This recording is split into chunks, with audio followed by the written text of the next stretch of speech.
আচ্ছা, এখন আমরা দেখতে পাচ্ছি এখন দেখতে পাচ্ছি সোলার থেকে চার্জও হচ্ছে এবং আমার লোডও চলতেছে সোলার থেকে।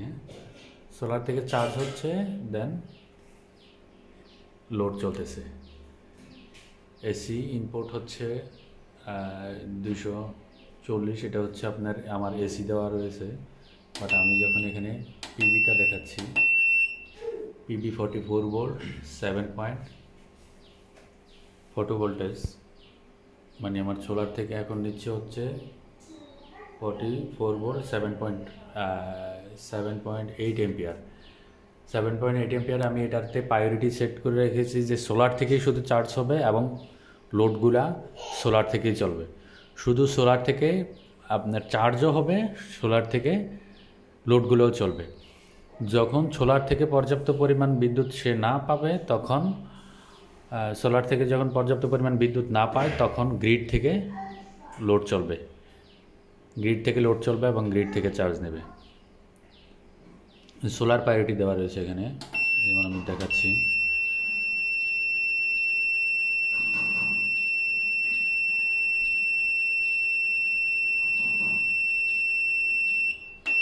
ওকে, 1 হচ্ছে ফ্রিকোয়েন্সি, সেকেন্ড হচ্ছে লোড প্রায়োরিটি, এখান থেকে কোনটায় লোড চলবে। আমার এসও দেওয়া আছে, সোলার প্রায়োরিটি দেওয়া আছে এখানে, লোড হচ্ছে সোলার থেকে চলবে। তারপর হচ্ছে চার্জিং প্রায়োরিটি, অনলি সোলার হচ্ছে চার্জিং প্রায়োরিটি এবং লোড হচ্ছে সোলার। সোলার থেকে যদি লোড না নেয়, যদি পর্যাপ্ত পরিমাণ বিদ্যুৎ না সংগ্রহ করতে পারে ইনভার্টার সোলার থেকে, তারপর সে গ্রিডে ট্রান্সফার করবে, গ্রিডে মুভ করবে লোড। তারপর হচ্ছে থ্রিতে হচ্ছে অনলি সোলার, শুধু সোলার থেকেই চার্জ হবে। বিদ্যুৎ যদি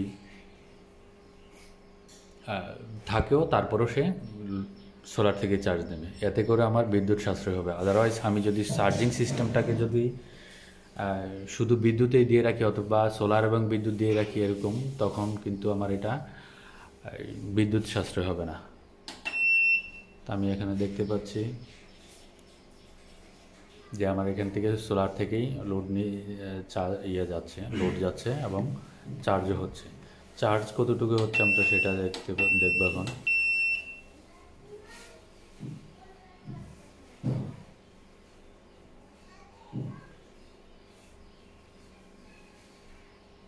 P1 ব্যাটারি দেখতে পাচ্ছেন 27.6 ভোল্ট 0 অ্যাম্পিয়ার। এখন চার্জ হচ্ছে না, শুধু লোড চলতেছে বলতেছে, শুধু লোড চলতেছে। লোড আছে 8%,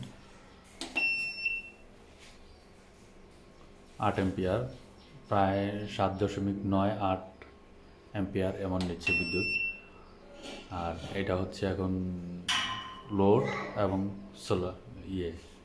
লোড কোথা থেকে নিচ্ছে সেটা দেখাচ্ছে। লোড হচ্ছে আপনার এই পাশে, ডান পাশে হচ্ছে সোলার, লোড সোলার থেকে, আর চার্জও হচ্ছে সোলার থেকে।